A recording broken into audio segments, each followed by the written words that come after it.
If you haven't sailed on Virgin, you might have the wrong idea about what it's all about or what's going to be happening. Virgin does things differently, and I don't want you to be taken by surprise or to be caught off guard. After 2 sailings myself, I have some tips and tricks to help you sail Virgin like a pro. Hey travelers, I'm Ashley, and this is All Bodies Travel, a channel dedicated to all things travel, everything from road trips to cruise ships. Before we jump in, this is Phoebe, and I want to remind you of my talk that I'm doing on Tuesday at 7 p.m. Eastern Time. I'll be talking travel, traveling while fat, and being in conversation with my co-host about a vacation that she wants to plan in Canada. If you want to see what a travel advisor can do for you, check out the link in my description box. So, first tip, download the app. The app is everything. Most cruise lines, it's everything already, but on Virgin, it's even more. This is how you'll check in, make reservations, navigate the ship, see the schedule, everything. Other cruise lines ask you to print your boarding pass, not Virgin. Other cruise lines deliver daily activity sheets to your room, not Virgin. Other cruise lines have announcements overhead that tell you when we're at port or when the gangway is open. You guessed it, not Virgin. Everything is in the app. The one thing you won't find in the app is luggage tags, because Virgin doesn't provide luggage tags. The porter at the terminal will write your luggage tag for you. But a little tip, make sure you can read what they write, because my husband had a bag of his delivered to a different room on our sailing in 2022. So make sure you can read what they write and they get the room number correct. Tip 2, make your dining reservations as soon as you're able. For regular sailors, non-rock stars, this is 45 days out. I believe for rock stars, it is 60 days out. There is no main dining room, no central place where everybody gathers to eat at a specific time. Virgin has 6 restaurants on board where you make reservations to eat your dinner, and at 2 of them, brunch. Reservations do fill up fast though, so you want to get on that as soon as you can. They do keep some slots open for when you do get on board, and some people have luck walking into some restaurants. The wake, I've heard, is always packed and always busy and never has a walk-in space. So be mindful of that and make your reservations as soon as you can. Besides there being no main dining room, there's also no traditional buffet. Instead, Virgin has introduced what they call the galley, which is a quick service, sit-down space that serves everything from grab-and-go sushi to tacos to ramen to pastries or desserts to 24-hour bacon and eggs. They provide table service, so you sit at your table, raise the little flag on the placard there when you're ready to order, and then they will come take your order, and then your food will appear shortly. It's really a breath of fresh air if you're used to elbowing your way through the crowds at the buffet. Tip 3, don't worry about a dress code. There is no dress code. The only thing they ask is that you wear shirt and shoes and no swimwear in the food service areas. So in the galley and the restaurants, you do need to be wearing actual clothing and not just a swimsuit. But that clothing can be super casual.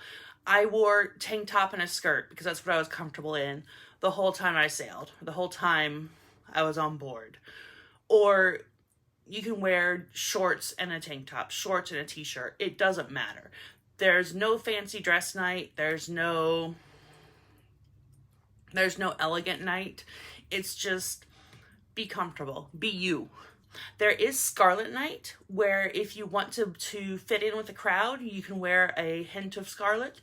It can be as small as a red headband, or it can be a full red ball gown. Again, you do you. It's whatever you want to do, whatever makes you comfortable, whatever makes you happy.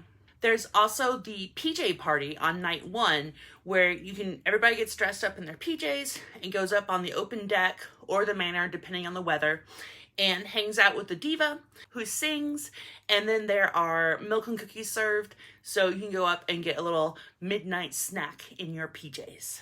For the sailing I have coming up at the end of September, my friends and I are dressing up for the wee fancy night in the manor. So I got a fancy dress. It's not that fancy, but it's a new dress for me. And my husband is getting a beautiful, hopefully, shirt that's like a purple teal shifty color. So we are getting fancy one night just because it'll be fun. The official dress code suggestion is gold, silver, or fancy. So we're not doing gold and silver. My friend is, she has a gold skirt, I think she said. I tried to order some silver sequin tops. I shouldn't order clothes from Amazon. I just shouldn't. That's another video though. Tip 4, don't book so many activities that you're running around like a chicken with its head cut off, trying to do everything. There is no possible way to do everything. I've sailed with Virgin twice and I still haven't done everything. I have never been in the manor. I have never eaten at the Sun Club. I have never eaten a poke bowl up there. I haven't gotten in either of the pools or the hot tubs. There's so much to do, and you have to prioritize what you really enjoy doing. If you like running around and being busy during your vacation, great, you can do that.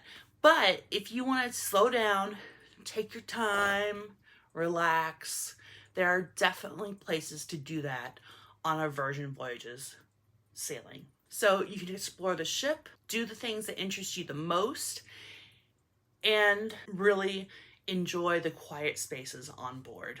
You can hang out by the pool, at the dock or the dock house, and get some snacks in the roundabout, and either have ice cream from Lick Me Till I Scream or a beer from the draught house. Or you can retreat to your room and hang out in the hammock on your balcony, which is amazing. That is my favorite part, honestly, is hanging out in that hammock.